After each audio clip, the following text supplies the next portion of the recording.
भगवान रुद्र का प्रागट्य हुआ। इनका नाम रुद्र इसलिए रखा क्योंकि ये बालक जन्म लेते ही रोने लगा, इसलिए ब्रह्मा जी ने कहा जाओ तुम्हारा नाम मैं रुद्र रखता हूं, और कहा सृष्टि का विस्तार करो। 11 रुद्राणियां दी, बोले इनके साथ तुम सृष्टि का निर्माण करो। अब जैसे भगवान शंकर, ऐसे ही उन्होंने तमाम भूत प्रेत डाकिनी शाकिनी की सृष्टि का निर्माण आरंभ कर दिया महाराज। देखते ही देखते पृथ्वी भर गई भूत प्रेत पिशाच इत्यादि से। ब्रह्मा जी घबराए, अरे भैया शंकर, ऐसी सृष्टि हमें नहीं चाहिए। अरे ये तेरी सृष्टि जो तूने की, ये तो मेरी सृष्टि में जो थोड़े बहुत लोग हैं उनको भी खा जाएंगे। तुम एक काम करो, तुम भगवान का भजन कर लो, ये हम पे छोड़ दो, हम कर लेंगे अपना काम। तो भगवान शंकर ने कहा जोई राम सोई राम। भगवान शिव कभी विवाद नहीं करते, जो सामने आ गया उसको स्वीकार कर ले, वही शिव स्वरूप है। वो कभी भगवान से भी शिकायत नहीं करता, वो साक्षात शिव स्वरूप है। ब्रह्मा जी ने कहा सृष्टि का विस्तार करो। अब जो कर सकते थे वो किया। अब आपको न रास आया तो हम क्या कर सकते, हमारी जो क्षमता थी किया। मना कर दिया, कोई शोभ नहीं, कोई दुख नहीं है कि मुझे मना कर दिया या मेरे स्वाभिमान को ठेस पहुंच गई होगी। अपना दूसरा काम ढूंढ लिया। बोले मैं जिस कार्य के लिए आया हूं अब वो आनंद से कर पाऊंगा, और भगवान का भजन आरंभ कर दिया। शिव कल्याण का देवता है, वो सदैव सबका कल्याण चाहता है। जिसमें जगत का कल्याण हो वो कार्य करने में भगवान शिव कभी पीछे नहीं हटते, चाहे विष ही क्यों न पीना पड़े, वो जहर पीने को भी तैयार हो जाते हैं। यदि जगत का कल्याण उसमें छुपा हुआ है। क्या क्या नहीं दिया हमें, हम क्या प्रमाण दें, बस गए हैं त्रिलोक शंभु तेरे दान से। जहर पिया जीवन दिया, कितना उदार तू, कैलाश के निवासी प्रभु तार तार तू। तो भगवान शिव जो है बड़े अद्भुत है। भगवान शिव भजन में लग गए, क्या किया जाए। ब्रह्मा जी को बड़ी चिंता हुई। 4 बालकों को जन्म दिया, चारों ने मना कर दिया। रुद्र को कहा तो इसने तमाम भूत प्रेत की सृष्टि बना दी। बड़ी चिंता करने लगे, सृष्टि का विस्तार होगा कैसे। फिर अपने अलग अलग अंगों से इन्होंने 10 मानस पुत्रों को जन्म दिया। इनकी नाभि से मरीचि का, जो मरीचि ऋषि है, मन से मरीचि ऋषि का प्रादुर्भाव हुआ। मुख से अंगीरा ऋषि का जन्म हुआ। कानों से पुलस्त्य, नाभि से पुलह, हाथों से क्रतु, त्वचा से भृगु ऋषि का जन्म हुआ। ये वही भृगु ऋषि जो बड़े क्रोधित टाइप के हैं, जिनको क्रोध बड़ी जल्दी आ जाता है। एक दुर्वासा और भृगु ऋषि हमारे यहाँ बड़े क्रोधित ऋषि हैं। इनको बड़ा जल्दी क्रोध आ जाता है और श्राप भी दे देते हैं, क्योंकि ये ब्रह्मा जी की त्वचा से उत्पन्न हुए हैं। और त्वचा जो बड़ी संवेदनशील है। आप जैसे ही त्वचा को स्पर्श करते हैं वो तुरंत आपके दिमाग तक, मस्तिष्क तक संदेश पहुंचाती है कि आपको क्या निर्णय लेना है। वो देर नहीं करती, वो तुरंत संदेश पहुंचाती है। इसी कारण जो है भृगु ऋषि वो त्वरित कोई भी कार्य करते हैं, उन्हें क्रोध भी तुरंत आ जाता है। फिर प्राण से वशिष्ठ ऋषि का प्रादुर्भाव हुआ। ये वही वशिष्ठ ऋषि हैं जो भगवान श्री राम के कुल पुरोहित हैं, दशरथ जी के कुल पुरोहित हैं। और प्राण जो है वो सदैव गंभीर होता है। भगवान श्री राम के जीवन चरित्र में वशिष्ठ जी का जो है योगदान आप जब देखें, जब विपत्ति काल आया, प्राण जो है वो अंतिम तक आपका साथ देते हैं सदैव। आपका शरीर किसी रोग से ग्रसित हो जाए तो अंतिम चीज है जो जब तक न जाए तब तक आपको मृत्यु नहीं आ सकती, वो है प्राण। आपकी आंख खराब हो सकती है, आपका नाक काम करना छोड़ दे, कानों से सुनाई न दे, मुंह से बोलना भी आपको नहीं आता हो, परंतु फिर भी आप जीवित रहेंगे जब तक प्राण है। अयोध्या के साम्राज्य को फिर से खड़ा करने में यदि किसी का योगदान है तो वो वशिष्ठ ऋषि का है, क्योंकि प्राणों के रूप में यद्यपि अयोध्या जो है बड़ी सूनी हो गई थी, दशरथ जी के जाने के बाद अयोध्या बड़ी सूनी हो गई, फिर भी वहां पर वशिष्ठ जी थे, अर्थात प्राण थे। और प्राण है तो यदि आंखें काम करना बंद कर दे तो औषधि करके, चिकित्सा करके उन्हें फिर से ठीक करवाया जा सकता है। कानों में मशीन लगाई जा सकती है या उनकी भी चिकित्सा की जा सकती है, पर यदि प्राण चले जाए, प्राण साथ छोड़ दे तो फिर कोई चिकित्सा नहीं है। वशिष्ठ जी ने अयोध्या का साथ नहीं छोड़ा और फिर से अयोध्या में राम राज्य की स्थापना करने का श्रेय जो है वो वशिष्ठ ऋषि को जाता है, क्योंकि ये प्राण है। और जब तक इस अयोध्या रूपी देह में प्राण रूपी वशिष्ठ जी रहे हैं, ये फिर से उठ करके खड़ी हो गई। चाहे इसके कुछ अंगों ने काम करना बंद कर दिया हो, परंतु प्राण डटे रहे तो ये फिर से बन गए। और वो आदर्श राज्य जिसकी स्थापना वशिष्ठ जी के प्रथम तिलक से हुई है, और आज भी ऐसे राज्य की कल्पना की जाती है। देहिक दैविक भौतिक तापा, राम राज्य काहू नहीं व्यापा। कोई किसी प्रकार का ताप नहीं, किसी प्रकार का कोई दुख किसी को नहीं होता था भगवान श्री राम के राज्य में। सब सुख से रहते थे, आनंद से रहते थे, क्योंकि सब भगवान श्री राम का आश्रय लेकर रहते थे। और भगवान का नाम सुखदायक है, विश्राम दाता है। सुख और चैन, किसी ने बड़ी सुंदर बात कही है, आराम की तलब है तो एक काम कर, आराम की तलब है तो एक काम कर, आराम की शरण में और राम राम कर।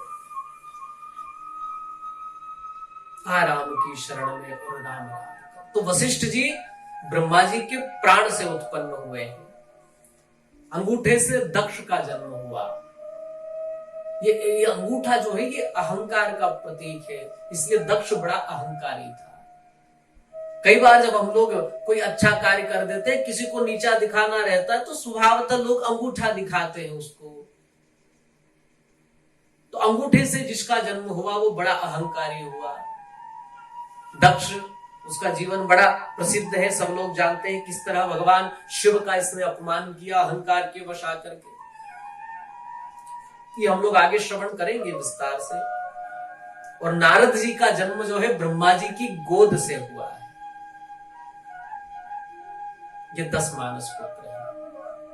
और गोद जो है वो प्रेम की, वो स्नेह की प्रतीक है।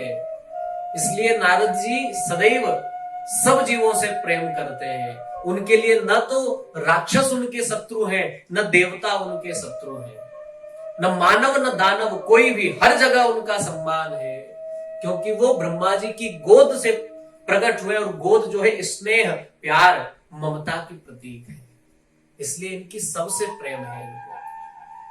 इनको न राक्षस बुरे लगते हैं, न देवता इनको बुरे लगते हैं। और ऐसे ही श्री नारद जी ने नारद भक्ति सूत्र के नाम से प्रेम का इतना अद्भुत ग्रंथ लिखा है। और ये सब उस गोद की देन है, उस ममता, उस स्नेह, उस प्रेम की देन है। और इसके उपरांत मुख से, वाणी से सरस्वती का जन्म हुआ और छाया से महर्षि कर्दम का जन्म हुआ। यहां पर वर्णन आता है कि वाणी से जब सरस्वती का जन्म हुआ तो ये इतनी सुंदर थी कि ब्रह्मा जी को भी थोड़ा मोह हो गया था। वो मोहित हो गए ब्रह्मा जी उसको देख करके। फिर मरीचि इत्यादि ऋषियों ने थोड़ा ब्रह्मा जी को समझाया। इस तरह का भी वर्णन भागवत में आता है। फिर भी सृष्टि जो है उसको जिस गति से उसका विकास होना चाहिए वैसा कुछ हो नहीं पा रहा था।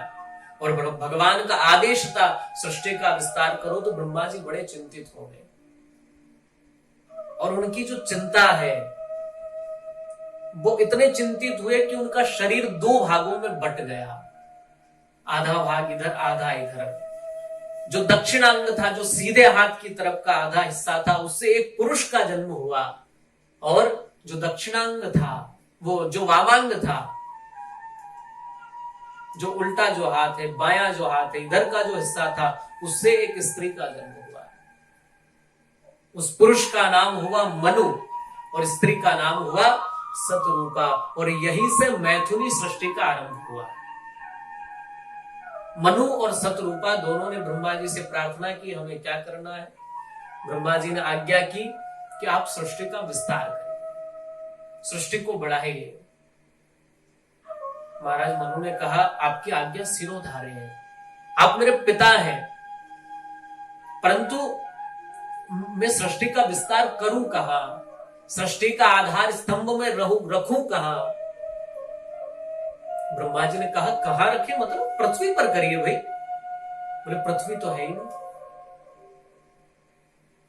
पृथ्वी तो रसातल में जा चुकी है, जलमग्न हो चुकी है। ब्रह्मा जी को चिंता हुई, अरे मैं तो सृष्टि के रचना क्रम में उलझा रहा और ये धरती कहां चली गई। और परेशान हो गए। बोले इतनी मेहनत करके सब कुछ किया, जैसे तैसे ये दोनों राजी हुए थे सृष्टि का विस्तार करने के लिए, तो अब एक नई समस्या आकर के खड़ी हो गई। भगवान को याद किया, हे भगवान ये कौन सा झंझट आ गया। वैसे ही जैसे भगवान का स्मरण किया, तुरंत ब्रह्मा जी को एक छींक आई। उस छींक से अंगुष्ठ के बराबर उनके नाक से एक शूकर का जन्म हुआ, एक सुअर का छोटा सा बच्चा निकला। देखते ही देखते बड़ा विशाल हो गया। बोले वराह भगवान की जय। ये साक्षात भगवान वराह का अवतार हुआ।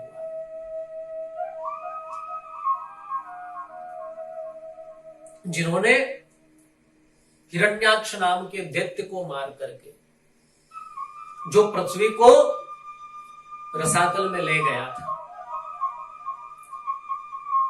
अब ये हिरण्याक्ष किसका पुत्र है? तो ये हिरण्याक्ष और हिरण्यकश्यप दो भाई हैं, और ये कश्यप और अदिति के पुत्र हैं। बोले ये राक्षस क्यों हुए? कश्यप जो है वो तो बड़े महात्मा है, कश्यप जैसा तपस्वी कोई ऋषि नहीं है, और इतने बड़े तपस्वी, इतने बड़े महात्मा के यहां पर, इतने सज्जन पुरुष के यहां ये राक्षस कैसे जन्म ले गए? बोले ये उनका कोई दोष नहीं है, ये समय का प्रभाव है। आप कितने अच्छे हैं ये महत्वपूर्ण नहीं है, आपके कार्य करने का समय क्या है ये सबसे महत्वपूर्ण है, वो ज्यादा महत्वता रखता है। इसलिए हमारे यहां मुहूर्त का विधान है। आप कोई कार्य करें तो हमारे यहां मुहूर्त देखने का विधान है हमारे सनातन धर्म में, क्योंकि समय बलवान होता है। एक मुहूर्त में आरंभ किया गया कार्य उत्तरोत्तर वृद्धि को प्राप्त करता है, इतना बढ़ता है, बढ़ता चला जाता है। 1000 से स्टार्ट किया हुआ वो कार्य अरबों खरबों तक पहुंच जाता है, और एक समय में वही काम, वही लोग, और शुरू किया गया, आरंभ किया गया कार्य जो लाखों करोड़ों से शुरू किया गया हो, वो कोड़ियों पर आकर खत्म हो जाता है। ये सब मुहूर्त का प्रभाव है।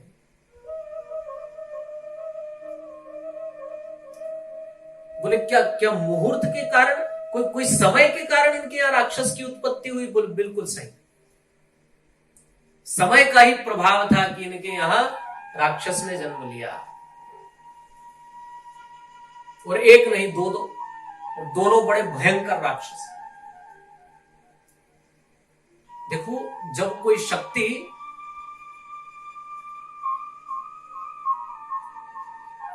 कोई बड़ी ऊर्जा जब कार्य करती है तो वो दोनों दिशा में उतनी ही क्षमता के साथ काम कर सकती है। अगर वो बुराई के लिए काम करे तो भी उतनी क्षमता से करेगी, और अगर अच्छाई के लिए करे तो भी उतनी क्षमता से करेगी। इसलिए जो अच्छी ऊर्जा के लोग हैं उनको हमेशा संभाल करके रखिए, उनको अच्छे कार्यों की ओर लगाइए।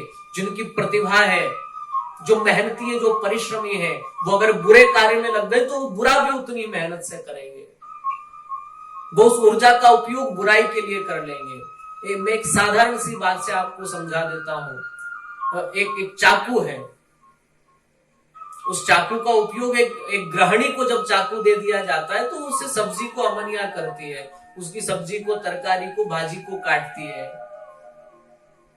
वो उतनी ही शिद्दत से उसका उपयोग करती है अपने रसोई घर में।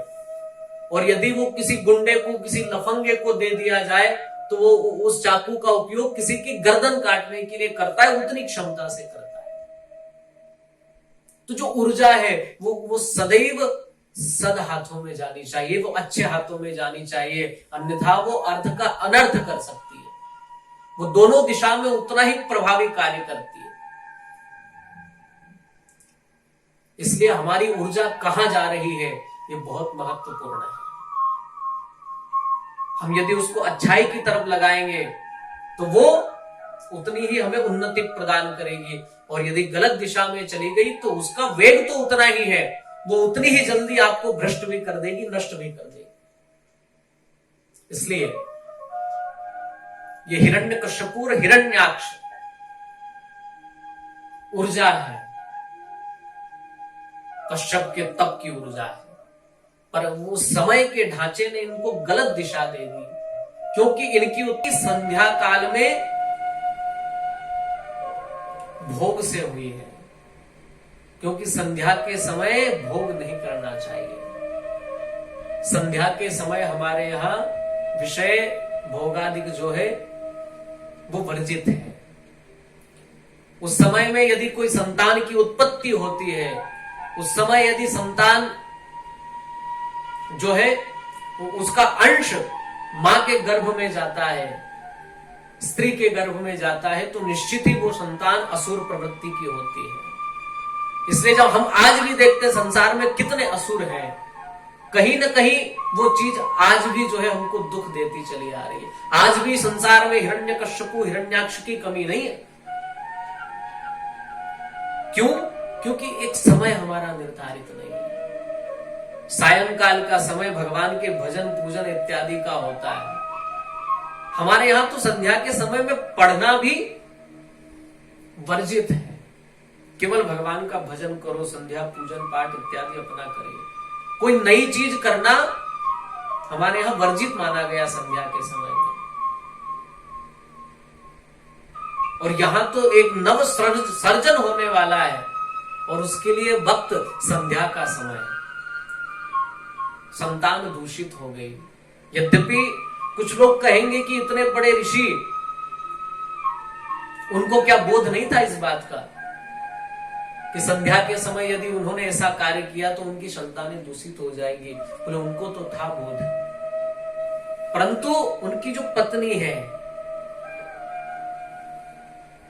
जो दीदी है, उनको बहुत समझाने पर भी वो नहीं मानी। और हमारे यहाँ कुछ हटें जो है वो बड़ी प्रचलित है, बाल हट, स्त्री हट और योगी हट। कश्यप को जब लगा कि ये हट से बाज नहीं आने वाली है, तो उसके फल स्वरूप उसको संतानें कैसी मिली? हिरण्यकश्यपु और हिरण्याक्ष जैसी। ये हिरण्याक्ष जो है पृथ्वी को उठाकर रसातल में ले गया। और कुछ संत कहते हैं कि उसने विष्ठा की दीवार लगा दी उसके आसपास, ताकि कोई वहां जा न पाए। जो गंदगी की दीवार है उसने आसपास कर दी। और इसीलिए भगवान और कोई अवतार न लेकर के शूकर का अवतार लेकर के आए, एक सुवर का, वराह का अवतार लेकर आए, ताकि उस गंदगी को हटाकर पृथ्वी को ऊपर ला सके। भगवान वराह जो है पृथ्वी को लेने के लिए रसातल में प्रवेश कर गए। जैसे ही भगवान पृथ्वी के पास पहुंचे, उसकी गंदगी को हटाया और अपने दाढ़ पर, दांतों पर उठाकर भगवान लाने लगे। मध्य में ये हिरण्याक्ष मिल गया, भगवान का विरोध करने लगा। अरे सुअर कहीं के कहां ले जाता है? ये पृथ्वी मेरी है, इसे यहां मैं लेकर के आया हूं, और तू होता कौन है इसको ले जाने वाला, सुअर कहीं का? भगवान ने एक न सुनी। सबसे पहले तो पृथ्वी को लाकर के स्थापित किया, उसके बाद भगवान ने उससे युद्ध आरंभ किया। भगवान ये संकेत करते हैं कि आप जब भी कोई किसी अच्छे कार्य के लिए निकलेंगे तो बहुत सारे लोग आपको मिल जाएंगे, तो आपको कहेंगे अरे कौन है, कहां जा रहा है ये। वो चाहते हैं कि आप अपना कार्य बीच में छोड़ दें, वो आपको हतोत्साहित करेंगे, वो आपको गिराने का प्रयास करेंगे।